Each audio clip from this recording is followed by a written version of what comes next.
A lot of attention continued to be focused and building on the Occupy Wall Street movement, growing now, occupying various cities around the country.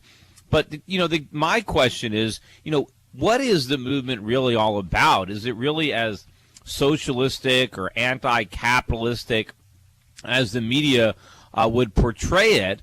Because it seems to me that you've got really a mixture of protesters. In fact, many of the people who are protesting capitalism, whether they know it or not, are not actually protesting capitalism.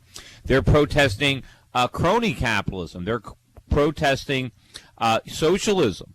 They just don't understand it. And what somebody really needs to do is educate a lot of these individuals so that they understand the real source of our problems. And this is something that I was warning about and afraid would happen as a result of the backlash that I thought would come to all the Wall Street bailouts, that the government was discrediting capitalism and giving capitalism a bad name based on the way we were supposedly practicing it. I've said this many, many times, that China gives communism a good name and America gives capitalism a bad name. I was watching a YouTube video from a protester down on Occupy Wall Street who was calling himself Captain Midnight. And this kid is a libertarian. He's an Austrian schooled, educated. He believes in sound money, believes in the Constitution, believes in limited government. And he's out there, marching with the protesters on Occupy Wall Street. So obviously a very different spin. This guy does not want to empower government.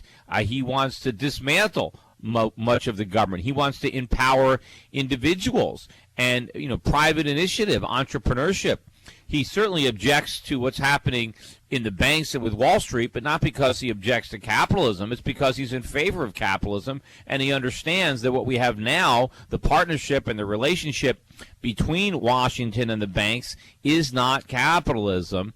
And so not everybody is, a Marxist demanding, redistribution of wealth. And, obviously the list of demands that I read of the Occupied Wall Street movement, obviously Captain Midnight is not adhering to any of those demands. So it'd be interesting to actually find out the breakdown of the people who are participating in these protests, exactly what it is they're protesting and why, and what their proposed solutions are.